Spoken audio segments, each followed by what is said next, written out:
Hi everyone. Today we're gonna do Pooh Bear. Pooh Bear, and I'm gonna tell you a little story.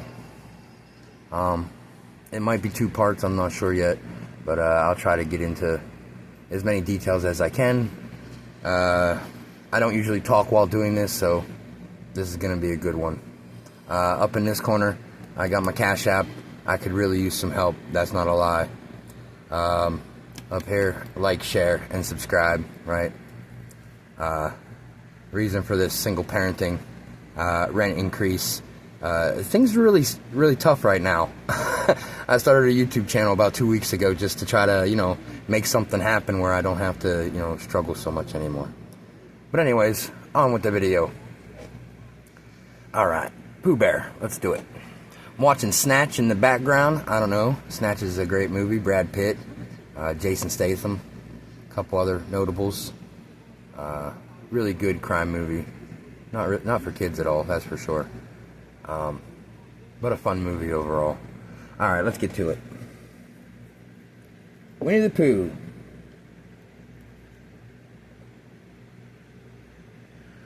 So what I think I want to talk about is back in 2010, about within a week before 2010 started, like December 28th, 29th, give or take, I got a phone call, a random phone call. Didn't know the number, I picked it up anyways, and it was somebody that I graduated and went to high school with. And I haven't talked to this person in, I don't know, 13, 14 years, give or take. And then out of the blue, I get a phone call a couple of days before New Year's.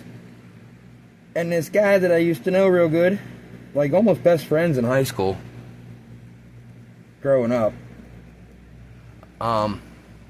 he asked me if he could come and spend New Year's with me and my girlfriend. Now, he had a girlfriend too at the time, but I was like, yeah, cool, I don't mind, come on through. Now, mind you, I live in Pennsylvania. This guy lives in New Jersey.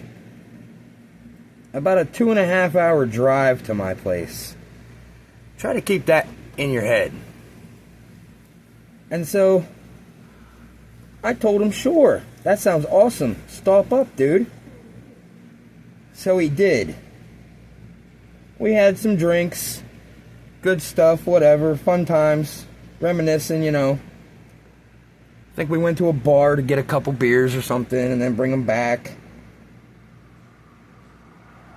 So we drank, everything was good. Good night. And then I went into the bedroom with my girl and just went to bed. It was late. And it was a Saturday night, I remember. And then I woke up on a Sunday morning, and my friend I haven't seen for 13 years, who asked if he could spend New Year's Eve with me and my girlfriend, left by the time I woke up. That was kind of weird. But anyways, we'll hold that into reference for later, maybe. So, whatever. I didn't think nothing of it. Cool. Maybe he had shit to do. It's none of my business. Oh, I should also mention his job. The career path he chose after high school was going to the military, to the Air Force. So, that might come into play later, once I get on with this story a little more. And so, a couple months go by, and I used to work at this grocery store as a meat cutter. I was there about 2 or 3 years. I knew what I was doing. And it was my night. It was my night to close the store. And, no. I'm getting ahead of myself. We'll come back to that closing the store thing. So anyways, while I'm at my work, I go outside in my car to smoke during break and lunch. And every day for months, I would see dragonflies. Now mind you, there's no body of water near this grocery store. There's a little tiny ditch that barely ever has any water in it behind the store. I go out back there all the time from the store. In the meat department, it's right out back. There was never hardly any water in there.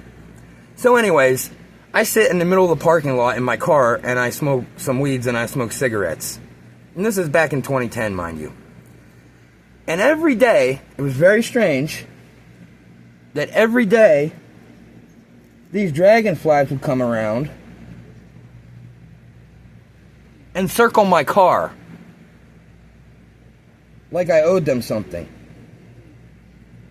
Once or twice, I got out of my car and they practically came right up to me, like I could grab them out of the air. Which is weird, because if you know dragonflies at all, they're not people bugs, you know what I mean? They're not like, hey, look at me, let me land on you, or hey, grab me out of the air. You know, like bees will mess with you and get close to you all the time. Dragonflies, not so much. They don't really come up to you. But anyways, and it would be different dragonflies quite often. And this carried on for about a month or two. One day I even called this is my girlfriend at the time. She is now my ex-wife. But I called her one day and asked her if she could look up on internet, like, superstitions people have. And if it means anything, if you see a whole bunch of dragonflies. And believe it or not, she would not look that up for me. Which was very strange to me, but whatever. I looked it up whenever I got home. And what it said was, if you see a lot of dragonflies, it's a realization of oneself. One's eyes are open. That's what it said. That's what I read that day. At the time, no clue what that meant. Not a clue. And mind you, this was in like June and July. And a little history on who I was at the time. I like to smoke a lot of pot. And then play video games. I played Halo like on a regular. Like for 10 years. Every day I was on that. And I had a couple friends. And one night in August. It's a crazy story here. This is where it gets nuts. One night in August, me and my friend were just two of us. There were just two of us in there that night. We were sitting in the pre-game lobby before a game. You know, juicing up, smoking, getting ready for the next game. And he said to me, this is what I remember. This is 15 years ago now. He said to me, do you know what the ancients believed in? And I said, well, what the hell do you mean? I'm just here to play Halo. What do you want? What's going on? So I said no, whatever. I wasn't a Bible thumper. I didn't go to church. None of that. And so he gave me a couple key words and said, hey, whenever we're done here, go on the internet and look these things up if you want. I said, okay. So I did. It was around midnight-ish or so, whenever I quit playing Halo with them. And then I went ahead and went on the internet. I typed in these keywords, and here's what happened. No joke, I swear on my mama, that, after watching these couple videos, I believed in a couple things that night. The first one being that there's something out there that's non-human. And then going back to my old school days, of course, you know, everybody knows who Jesus is. I thought that it was Jesus. He was one of these entities that we can't see. Basically, I thought Jesus was an extraterrestrial, and he was the most powerful one, and he was on the side of good, like justice and what have you. That was my main thoughts at the time. So naturally, I don't know what, but like I cried. Like I cried a little bit, like a what do they call that? Born again? And not realizing what was going, like I realized that the world's in trouble, hardcore. And like this most powerful alien is on the side of good. I want to team up with that guy, because I try to be a good person best I can. And so where it starts to get crazy. Okay, people can believe in things all they want all the time. It doesn't matter. It's, you know, people believe in a book they read. They don't even know who wrote it. But anyways, whenever I woke up for work the next morning, which was only like 3 or 4 short hours later, at 5 o'clock or 5:30 in the morning, I got ready for work. Had to be there by 7 or 6:30, somewhere around there. But I got in my car, and it's only like a, 15-minute drive to where I worked. But it takes like a half hour because there's so much traffic. So, and this is where it gets wild. As soon as I got on the main strip to go to work on the main drag, which I'll be on that road for about at least 15 minutes with traffic and lights, I started looking at everybody's license plate in a different way. Now, I've seen people's license plates before. Awesome. Everybody's got one. It's got 3 letters and 4 numbers on all of them, unless you pay to get something special on there. And so, I don't know why, but every single car that got in front of me, I had to create a phrase out of the 3 letters. And then this is where it gets really weird. And all these phrases centered around like Jesus and God and stuff, and the devil and all this crap, like spiritual shit that I didn't know anything about. Nothing. I knew nothing of spirituality at the time, like zero. And so the numbers, the 4 numbers at the end, this is where it gets interesting and strange.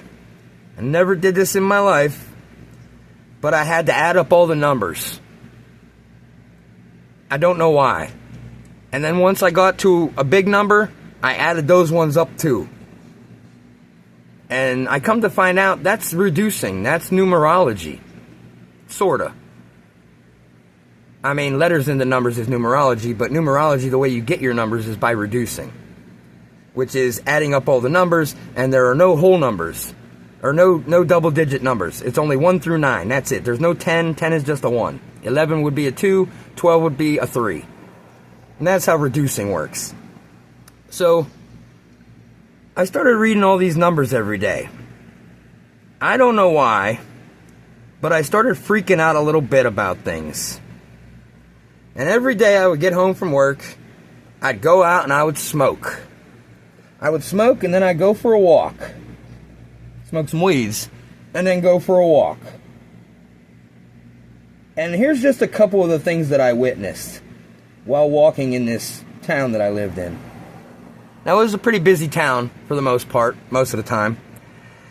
I noticed that, like, my eyes were wide open, and I was, like, looking at every person walking past me. And barely anybody would look at me. Barely anybody would look up. And this was in 2010. It wasn't like everybody's on their cell phone right now. Like, it wasn't like that.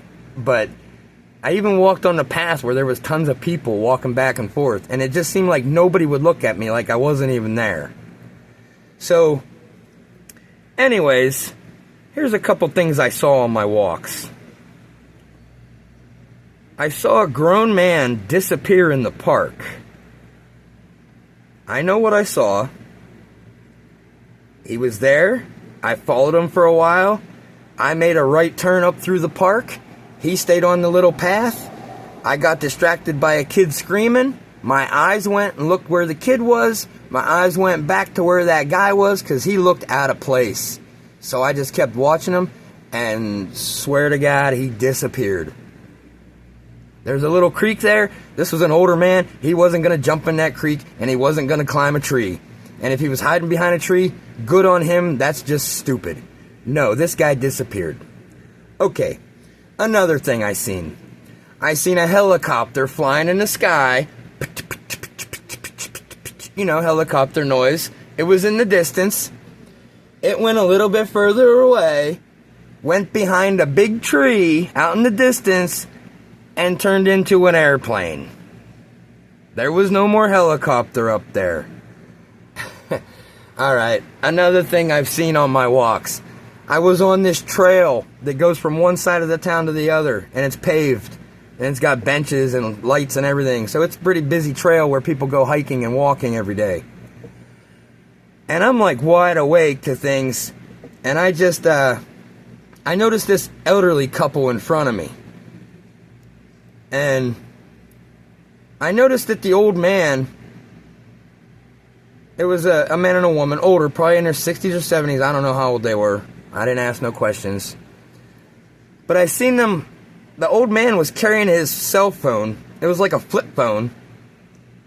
He was holding it beside him, like opened. And that was very odd to me for some reason. So I kept staring at this dude. I kept, like, they were in front of me about 20 feet, give or take, and I kept up pace, and I didn't pass them. I wasn't trying to catch up to them. I was walking nice and slowly, and I seen him with this cell phone, and I'm walking on the trail, and there's a road that comes right up to the trail that goes into town, like halfway through the trail. You make a left if you're going one way, make a right if you're going the other. It actually goes to a development up the hill. So I seen this guy sitting with this cell phone. Well, he had this cell phone by his side, just open, sitting there, like waiting for his signal or something. I don't know what. But him and his wife, they go off to the right. They sit down in a chair on one of the benches. And over on this side, there was another bench, and there was an old head sitting over here, some old guy. So as I'm walking, I don't know, I just got the weirdest feeling about that old man and his cell phone. But I looked at this old guy over here, and I pointed at my head, like, yeah, I know. And the second I did that, the fire alarm in town, which the whistle for it I could see was about, 50 feet away, way up high, went off loud as shit. So I just went down that road, away from that old man and his wife. I don't know what that was about. It was just weird. Some more crazy instances. While I was at work, as a meat cutter, you don't always cut meat. Sometimes you gotta go stock the meat out on the shelves, like hot dogs and whatnot. One day I had a whole cartload of hot dogs. And I went out, and I was at the case, and I was cutting boxes open and putting them in there, just how they're supposed to be. And some really old lady with really blacked out sunglasses, you know, the kind that blind people would almost wear, comes walking up to me. She's about 2 feet from me, not even. And she doesn't say anything, and I say, hi, I'm like, hello, hi, can I help you with something? And she says, no, I'm just waiting to see what you're gonna do. Now, at the time, that seemed very odd, because if you would just stand there and she walked up the aisle and saw what I was doing, she would have known I'm putting hot dogs on the shelf. Like, there's boxes of them on this cart. But she's like, no, I'm just waiting to see what you're gonna do. I think she maybe thought I was gonna attack her, or I don't know what. Another instance. I'm walking to the store. It's about, 2 blocks away, not even. And I've walked it many, many, many times. I'm a grown adult man. I'm not really afraid of things. So I walk at nighttime down there. And it wasn't even night this time. It was about 8 or 9 o'clock in the evening. The sun was going down. It was summertime. The sun was going down. And there was some lady on her porch. And if you'll notice, I can't really do this while I'm talking. There was some lady on her porch. I never seen this lady before, never talked to her in my life. And as I'm walking past, she says something to me. And I'm like, excuse me? And she said, be careful, watch yourself. So I was like, okay, thanks. That was kind of odd to me that out of the blue she would just say that to a random stranger. Maybe she was just being nice. But it was crazy. I don't know if it was that time, but another time that I went down to that store to get some cigarettes, there was a group of young kids out there, like teenagers, and they definitely had a cracker, a taser on them, and they were going, grr, grr, grr, come here, brr. You know, they wanted to zap me with this fucking thing. Excuse my language. But now that I think back, I don't know if you believe in devils or demons, but hey, I think that might have been it. So anyways, let's get back to my story. Because that's part of it. That's a little bit of it. And mind you, every day I'm trying to learn things. I'm going on the internet every day trying to learn more and more about what the hell is happening to me. So much to the point, this is where it got crazy, I started to really believe in the Bible, hardcore. I believed in it so much that I thought God was watching me all the time. And here I'm living with this woman, and from what the book says, you're not supposed to sleep with a woman unless you're married. So I stopped sleeping with my girlfriend. No more sex. And then it was kind of weird because about a month or so went by, and it was kind of, I don't know, it was getting to me because I am a human, right? I do got urges, and I just came out of being a normal everyday Joe, playing video games, having sex, and smoking some weed. So everything was kind of normal. But then things got crazy. I quit having sex. I didn't want to anymore. So I asked her if she wanted to get married. Which is crazy. Oh, I should probably tell you that on 10/10/10 is when I turned 33. Now, I don't know if you know how important that number is in the scheme of things, but my birthday is 10/10/77 is when I was born. I'm a Libra with perfect balance. So I asked this girl, my girlfriend at the time, I asked her if she wanted to get married on my birthday. 10/10/10, can't forget that. That's an easy day to remember. Jeez. So we did. Well, anyways, let's swing back a little bit more. Before the marriage, before October. It's about mid-September. And this is supposed to be a butterfly. I'm not getting the butterfly vibe from it right now. Maybe it'll be better when I paint it. But so let's swing back. Oh, I should probably tell you this too. I was playing Halo every day. I've played it for 10 years straight. I was decent at it. I wasn't an all-star or anything. But they have this thing on there called look sensitivity. And that's how fast your gun moves back and forth like this. And I almost always had mine set at 5 or 6, which is like regular or medium, I guess. And I'll tell you what, the day after that happened to me, whenever I went to play Halo again, I got in that same game. I got in the lobby with my buddy again, the guy from the night before. I didn't tell him anything that went weird that happened the very same day, reading the license plates and stuff. I didn't tell him any of that. But we went into a pregame lobby to get warmed up a little bit. And I remember, it's crazy. It's crazy. We were warming up against each other a little bit, just, zeroing in on our weapons, getting ready to play for the day. And I remember it seemed like my gun wasn't moving fast enough. I had to turn the look sensitivity up to 10, which in quotes or in parentheses in Halo 2, or Halo 3, I'm sorry, in parentheses it said insane. So if you can move your gun and kill people in the game on look sensitivity 10, that's insane is what that's saying. So I switched it to that. We went into our first game, which was a big team battle. It was 8 on 8 on I can't remember the map, but it was like there's a base over this side and there's a base over that side, and it kind of gorge or something maybe. I don't know. But what happened was we got on a Warthog right away, which is a vehicle, 4-wheel drive vehicle with a turret on the back. I had a machine gun turret.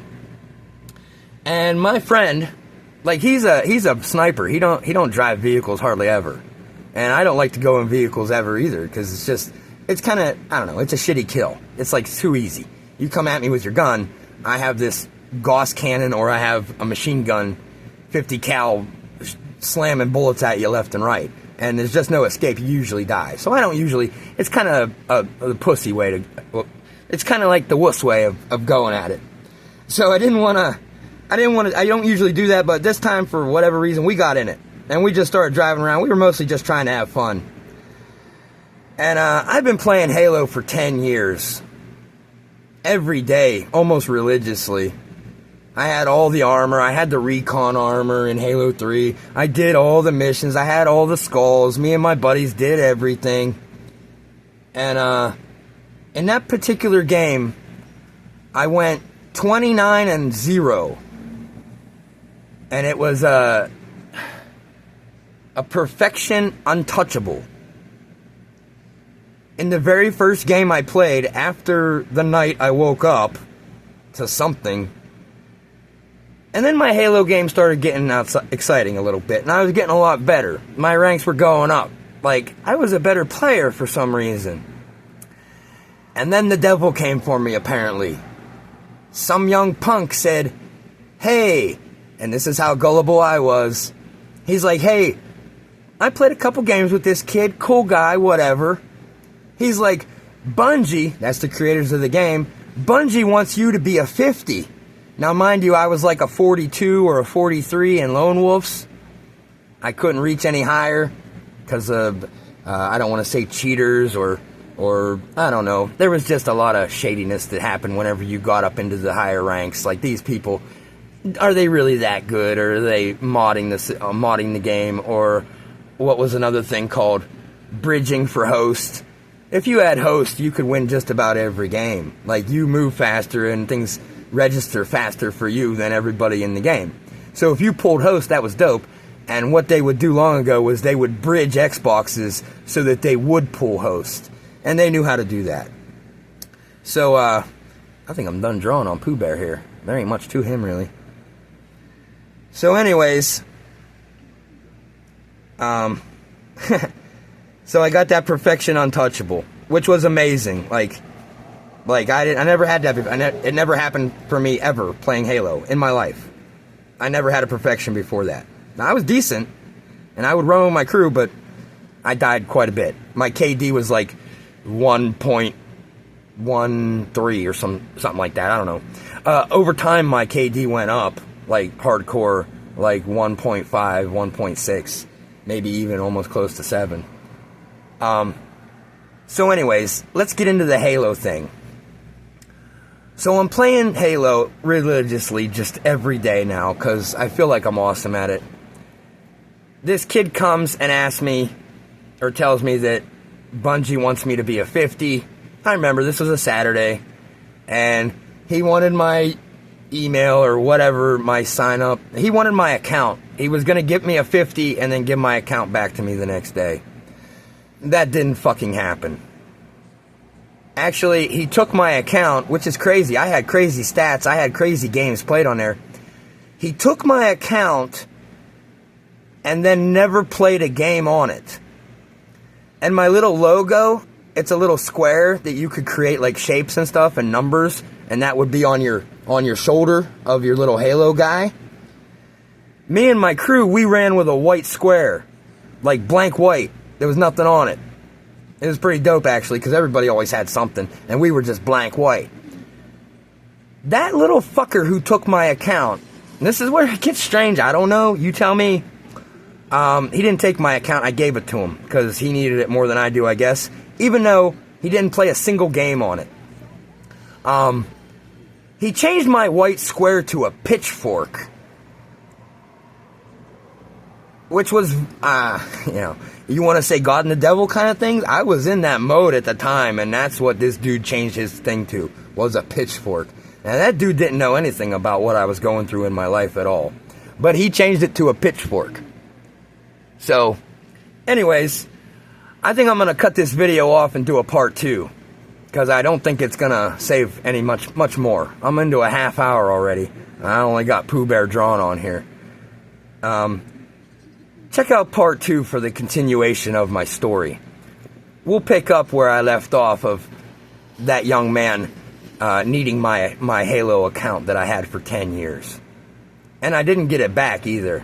I called Bungie and everything. Microsoft, no, I wasn't getting it back. I willingly gave him that account. Whatever. But like I said, he didn't play a single game on it. Because you can check on Bungie.net. And I did. The very next day. Because he was supposed to give me my account back and he never did. So I looked what my account was up to. And no action. None at all. None of the stats changed, nothing. He didn't play a single game. All he did was go in there and change my fucking blank label to a pitchfork. Blue and red pitchfork. Alright, we'll come back for part 2. Good luck in life. Help out if you can. Life's fucking draining on me so hard right now, you have no idea. Like, share, and subscribe. Have a great day. Pooh Bear coming your way in a YouTube short very soon.